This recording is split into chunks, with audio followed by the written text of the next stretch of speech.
স্তুতি করার নাম ধর্ম নয়, শুধু মন্ত্রতন্ত্র জপার নামও ধর্ম নয়, শুধু ভগবানকে নিত্য নিত্য সেবা দেওয়ার নামও ধর্ম নয়।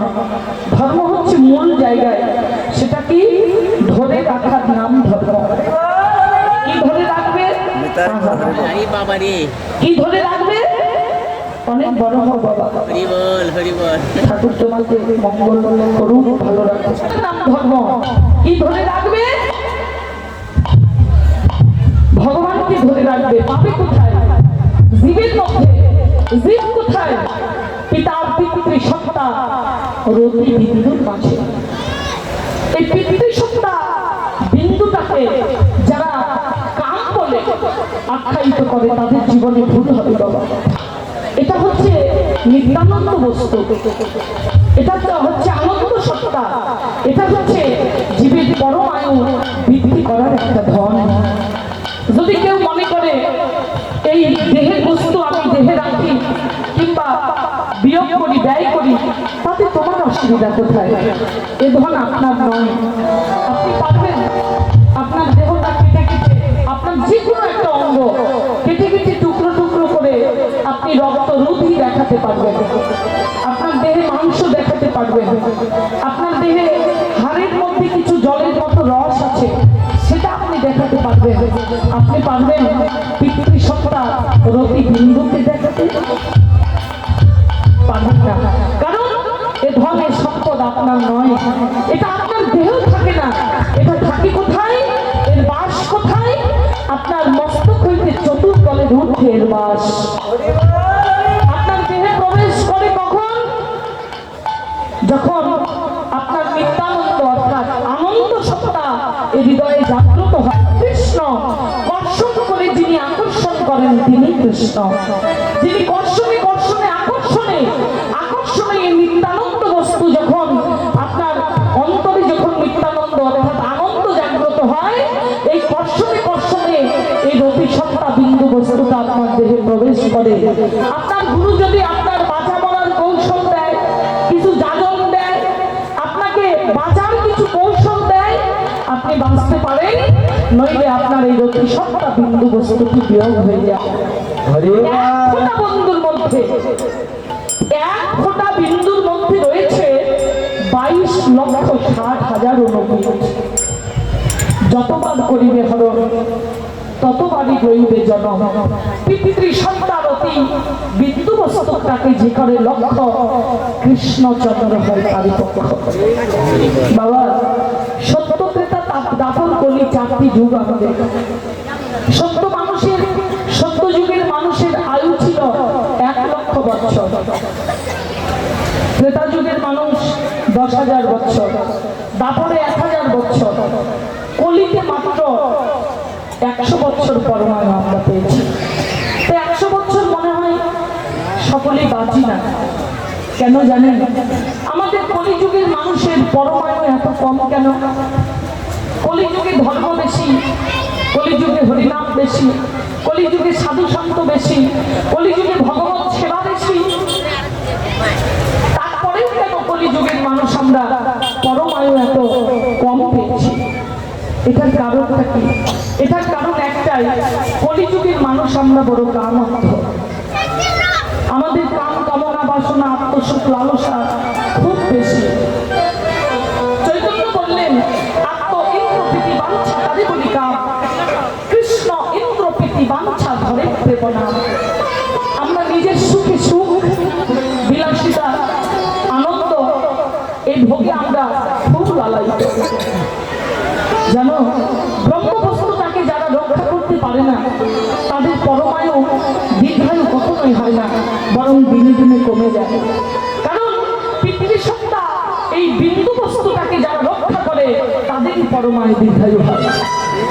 হরে কৃষ্ণ। অনেকেই বলবে তাহলে এই পরম সত্তা পিতৃসত্তা বস্তুটাকে রক্ষা করতে গেলে আমার স্ত্রীকে বর্জন করতে হবে, নারীকে বর্জন করতে হবে। আপনি না হয় আপনার একটা নারীকে বর্জন করবেন, আগে সাধন করো নারী। নারী তত্ত্ব না জেনে কেউ যেও না নারীর বাড়ি। না জেনে নারী তত্ত্ব, নারীকে হলে মত্ত, পুরুষের পরমার্থ সবই দিবে। এক নারী চতুর্দলে জীব ঘুমায় তার কোলে, ত্রিবেণীর ঘাটে গেলে মূল পাওয়া যায় তাকে। এক নারীকে বর্জন করবে তোমার দেহে ৭২,০০০ নারী, তার মধ্যে ৩টি নারী বড় বলিহারী, ইরা, পিঙ্গলা, সুশর্মা। যখন গুরুচরণ আশ্রয় করবেন, গুরুদেবের কাছ থেকে আত্মরক্ষার বস্তু চাইবেন, গুরুদেব আপনাকে দমের ঘরের কর্ম দিবেন। আপনারা রাধারানীর পূর্বরাগ কীর্তন শ্রবণ করেছেন? ১৬ প্রহর পর্যায়ে, ১৬ প্রহর পর্যায়ে কীর্তনগুলো হয়। রাধারানীর পূর্বরাগ পদে বলছে, রাধে ঘরের ও বাহিরে দ্বন্দ্বে শতবারও তিলে তিলে আসে যায়, একবার ঘরে একবার বাহিরে। কার দ্বারা? সুশর্মার দ্বারা। এই সুশর্মার দ্বার দিয়ে দ্বন্দ্বে, অর্থাৎ একটা তিলকে 4 ভাগ করলে যেমন 1 ভাগ থাকে, ওই এক দ্বন্দ্বে ভগবান আমাদের ঘরে, এই নববৃন্দাবনে, এই ঘরে শতবার যাওয়া আসা করছে। যখন যাওয়া আসাটা বন্ধ হয়ে যাবে, তুমিও পৃথিবী থেকে বিদায় নিতে।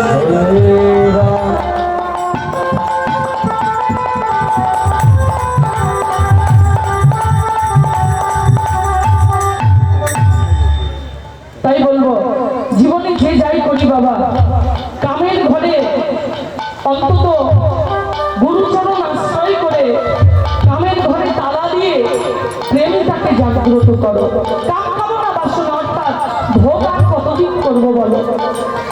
ভক্ত সারা জীবন করেই গেলাম, এবার ভোগটা বাদ দিয়ে এসো, একটু ত্যাগের ঘরে দাঁড়াই, একটু ভজন করি।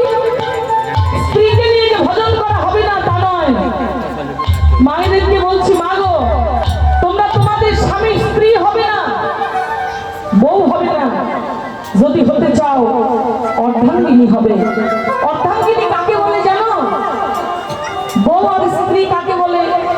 স্ত্রী যারা, তারা কাম কামনা বাসনায় আসক্ত থাকে। বউ যারা, তারা স্বামীর অর্থ ঐশ্বর্যকে ভালোবাসে। আর যারা অর্ধাঙ্গিনী, তারা স্বামীকে কুপথ থেকে সুপথে নিয়ে এসে যুগল হয়ে যুগল ভজন করবার চেষ্টা করে।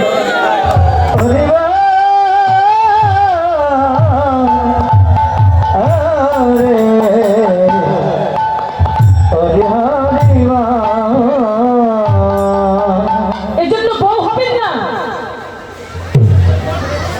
স্ত্রী হবেন না, যদি হতে চান অর্ধাঙ্গিনী হবেন। স্বামীকে নিয়ে ভজন করবেন, স্বামীকে নিয়ে জীবনে ভজন করতে পারলে আপনার মানব জনম সার্থক, আপনার এই পৃথিবীতে আসা সার্থক। আপনাকে একটা কথা বলি, হরে কৃষ্ণ মায়েরা, মায়েরা আগে জানতেন আজকে আমাদের নারী কুলে জন্ম হয়েছে অনেক জন্মের পাপের ফলে। অনেকেই বলে অনেক জন্মের পাপের ফলে আজকে নারী কুলে জন্ম হয়েছে, কিন্তু আমি বলবো, আজকে কুমারী বন্দনা মহন্ত আমি বলে গেলাম আপনাদের এই নববৃন্দাবনে দাঁড়িয়ে, আপনারা গুরুদেবের কাছ থেকে জানবেন, একজন মহৎ বৈষ্ণবের কাছ থেকে জানবেন, গ্রন্থ অধ্যয়ন করে জানবেন, নারী কুলে জন্ম হয় পাপের ফলে নয়, নারী কুলে জন্ম হয় বহু বহু জন্মের পূর্ণতা আছে তাই। আজকে সূর্য পূজা আসর শ্রবণ করেছেন না? সূর্য পূজা,